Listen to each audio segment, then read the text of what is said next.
السلام عليكم.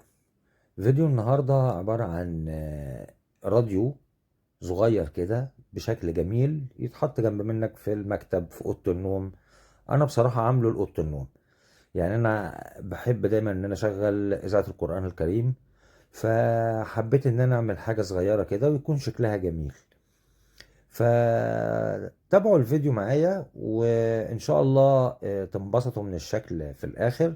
وأنا استغليت فيه ترانس 12 فولت، هو 220 وبيخرج 12 فولت، وده بتلاقيه موجود عند اي كهربائي. اي حاجه تديك 12 فولت، لان المديول ده بيحتاج كهرباء زي كهرباء السياره 12 فولت.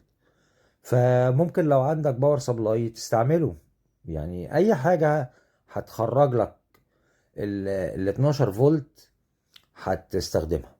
انا كان عندي الترانس دوت استخدمته، والام بي 3 ده اللي هو او المديول ده كان برضو موجود عندي، كنت مشغله قبل كده.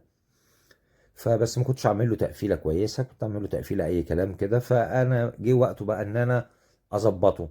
فبصراحه انا عملت له زي ما حضراتكم شايفين كده بوكس، ما فيهوش اي حاجه يعني فنيه، بوكس عادي خالص. ورحت بس ضايف له اللعبة اللي كانت عندي اللي كانت مكسرة، خدتها كده ظبطتها وقعدتها بحيث انها تبقى قاعدة فوق البوكس، فعطت شكل ديكور جميل. وضفت له برضو الساعة عشان تبقى برضو عاطية جو، وفي نفس الوقت لو انا حاطه في المكتب او حاجة قدام مني على المكتب شكله كويس.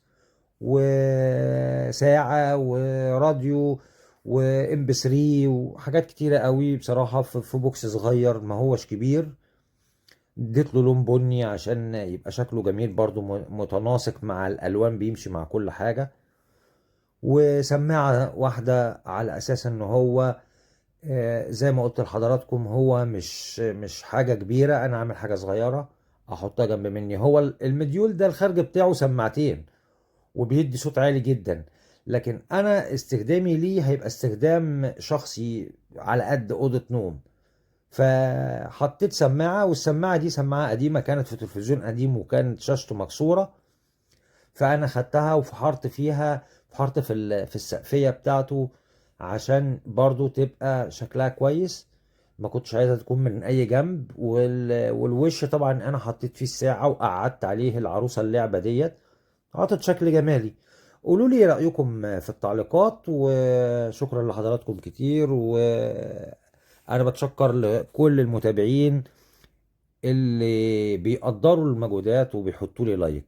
شكرا لحضراتكم كتير، واشوفكم ان شاء الله في فيديو جديد. سلام عليكم.